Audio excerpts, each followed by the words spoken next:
Hello everyone, welcome to दीक्षांत wellness. नवग्रह श्रृंखला के चर्चा के अंतर्गत आज हम एक और ग्रह के बारे में बात करते हैं।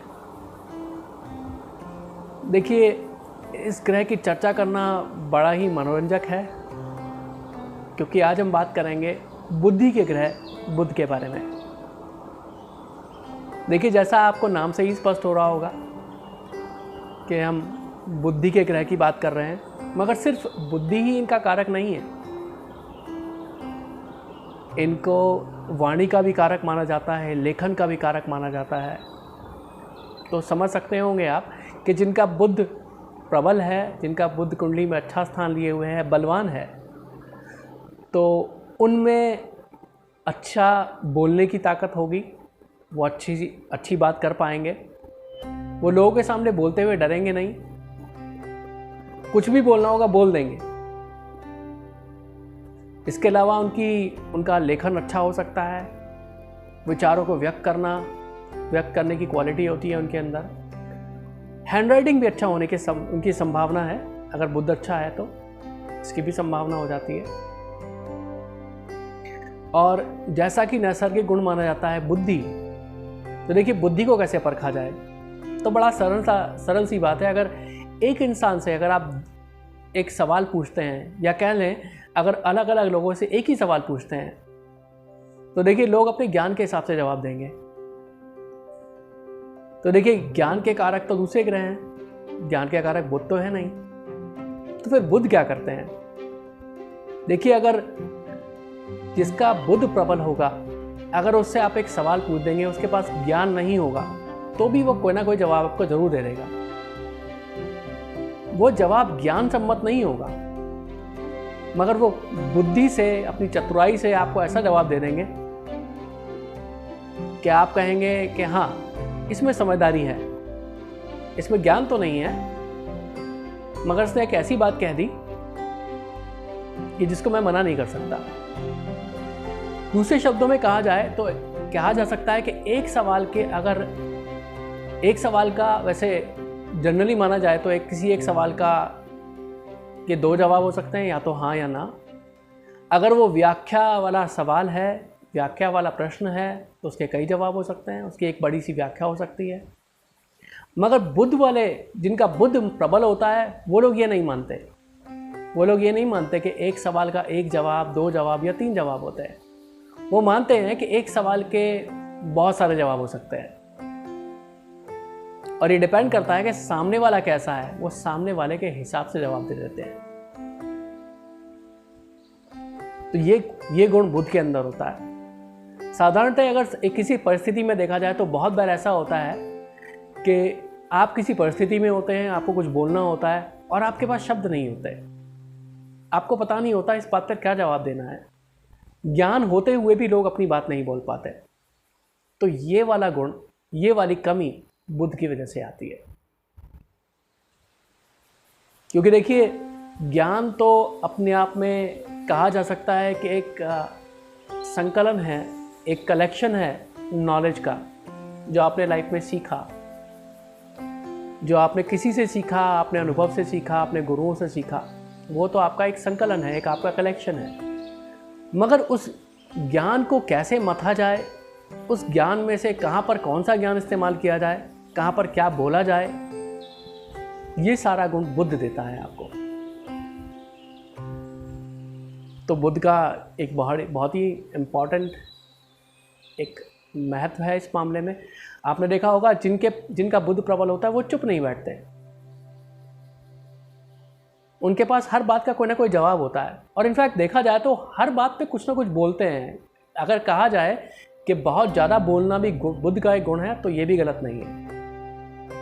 ज़्यादा बोलना भी बुध का एक गुण है, मगर ये एक कमज़ोर बुध का गुण माना जाता है। जो बहुत ज़्यादा बोलते हैं, सोच समझ कर नहीं बोलते, कुछ भी बोलते हैं, तो ये भी कमज़ोर बुध की निशानी मानी जाती है। तो देखिए, आपने दो गुण समझे। समय पर कुछ ना बोल पाना, अटक जाना, या बहुत ज़्यादा बोलना, ये बुध की कमज़ोरी के लक्षण है। अब जानते हैं बुध का थोड़ा सा स्वभाव। तो देखिए, बुध बचपन के और युवावस्था के कारक माने जाते हैं। तो देखिए, आपने बच्चों में भी देखा होगा, ज़्यादातर बच्चों का क्या गुण होता है, बच्चों की प्रवृत्ति होती है थोड़ी जिज्ञासु, यानी कैसे कहाँ से हम सवाल पूछें, कैसे चीज़ों को जाने, ये वाली प्रवृत्ति बुध की वजह से होती है। क्योंकि बुध आपके मस्तिष्क में सवाल पैदा करता है, आप चीज़ों को जानना चाहते हैं। और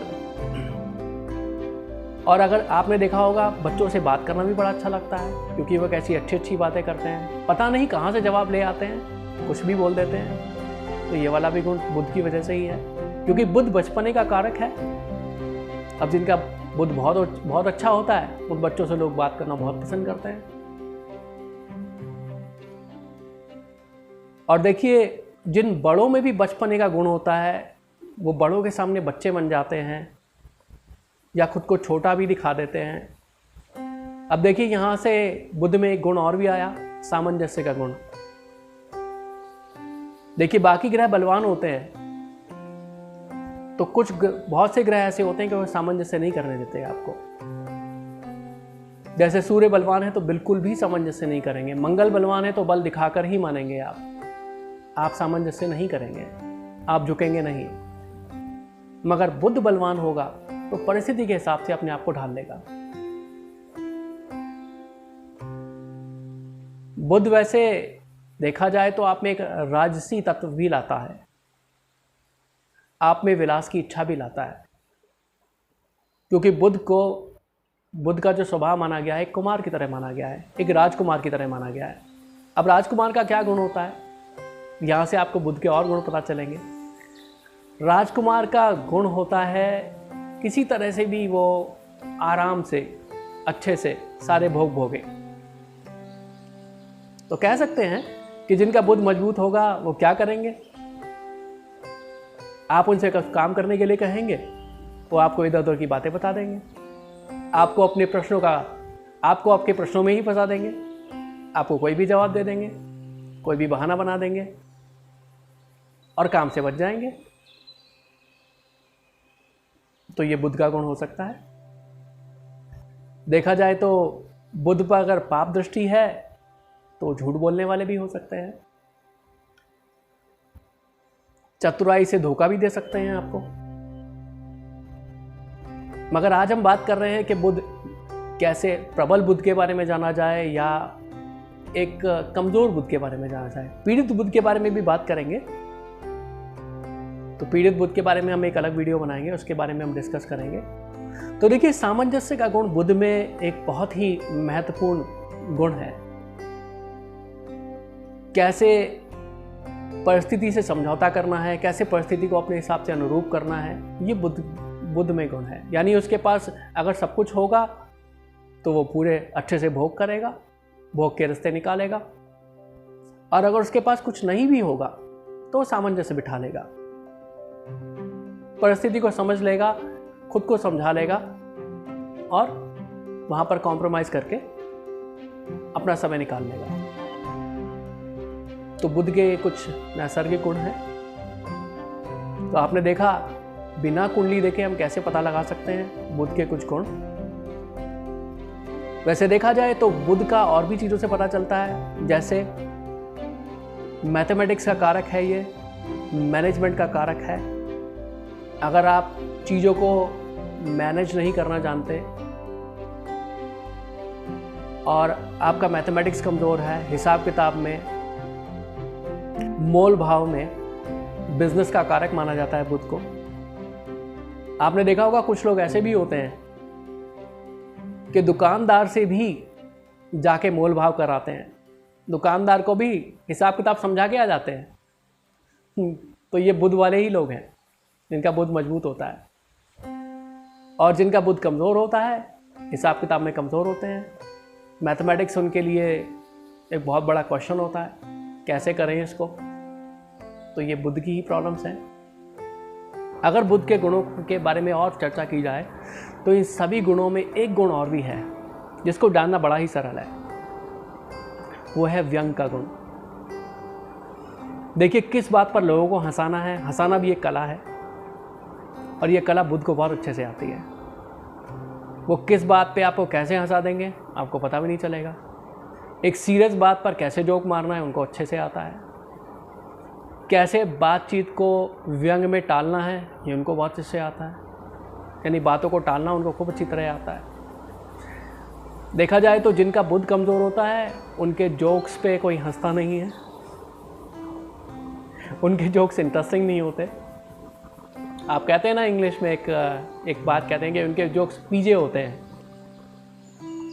उनके जोक्स कोई सुनना नहीं चाहता। तो ये वाला गुण बुद्ध से ही आता है। व्यंग का गुण बुद्ध की ही देन है। तो चलिए ग्रहों की और भी चर्चा करेंगे। देखा जाए तो हर ग्रह अपने आप में इतना इंटरेस्टिंग है। अगर हम फिलहाल ग्रहों की नैसर्गिक गुण के बारे में बात कर रहे हैं कि एक ग्रह से आपको क्या मिलता है, कॉम्बिनेशंस के बारे में भी बात करेंगे और वीडियो और इंटरेस्टिंग हो जाएगा उससे। तो चलिए नवग्रह की चर्चा को जारी रखेंगे और फिर मिलेंगे आपसे एक नई चर्चा को लेकर।